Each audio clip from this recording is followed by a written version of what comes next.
Hey everybody, welcome to the West Dakota Dad. My name is Cody. This is my podcast where we talk about faith, family, and life. This is episode number 26 with Contentment.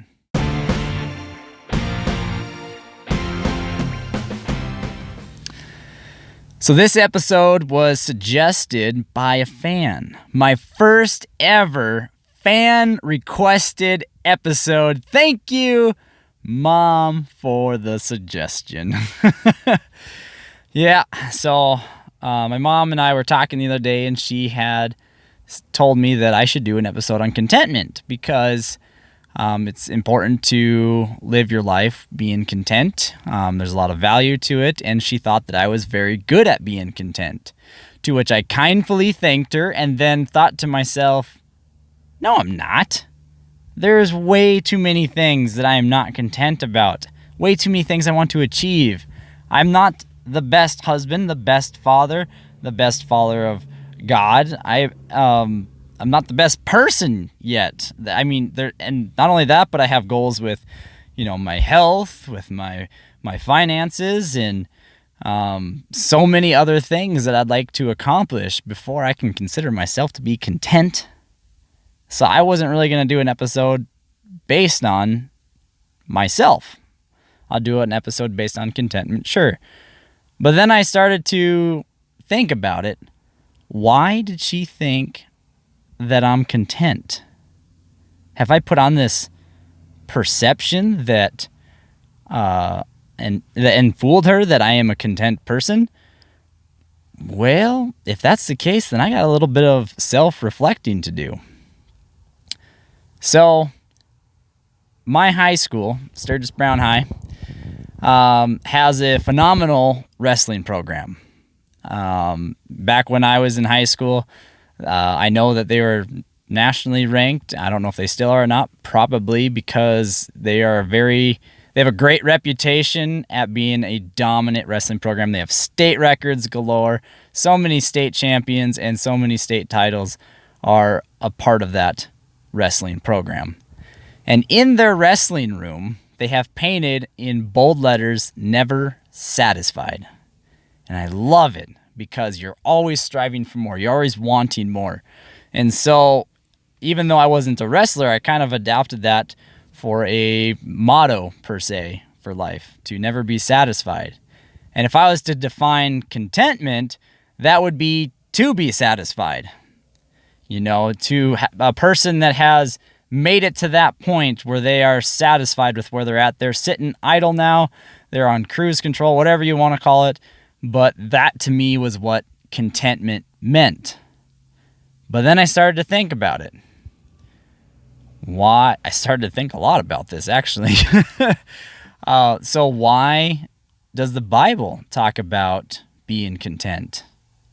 Such as 1 Timothy chapter 6, verse 6 talks about godliness with contentment is itself great wealth. And, didn't really understood what that meant. And not only that, but if we are to be content as Christians, why would in Matthew 28 say to go out and make disciples of all nations? Wouldn't the church be happy with where their numbers are as far as their members and attendance and everything? Wouldn't we be comfortable with the number of people that are Christians? That wasn't making sense to me. And why would we have these God-given skills and gifts if we weren't to use those to their full abilities? I had so many questions, and I started to think, again, thinking there, do I even know what contentment is? So I decided to email my pastor. And I shared all these scattered thoughts that I just shared with you. To which he responded with, where'd my other page go? Whoop. He responded with Paul writing to the Philippians, book before 1 Timothy there. So in Philippians chapter 4, starting with verse 11, it says, "Not that I was ever in need, for I have learned how to be..." Holy cow. Let me start over here.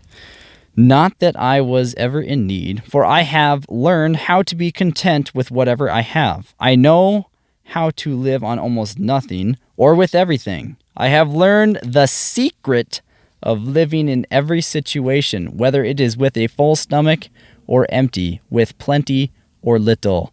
For I can do everything through Christ who gives me strength. So, he had mentioned about that. How does that prioritize with us? Or how does that affect our modern life, I should say? We got to think about our priorities and values. Where are they at? He wrote that our habits, as money, for example, of being content, because that seems to be the first thing a lot of people think about with being content. Do our habits with money reflect our values and our relationship with Christ? Or are we miserable because we wish we had more? So, you got to ask yourself, what are your values? Why do you want more? Does your values somewhat represent that if you had more, you'd be happy? Does it represent maybe a little bit of jealousy or envy or greed? Are you wanting more just to be able to have more than others? If so, then you're not really being content. But if you had values such as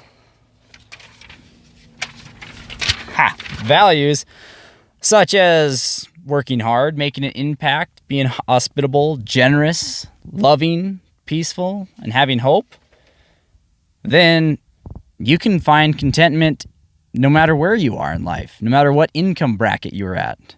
You can find contentment. So yes, you can have contentment and still want more. You just have to make sure that your priorities are first. Make sure those are following in line with the reason why you want more.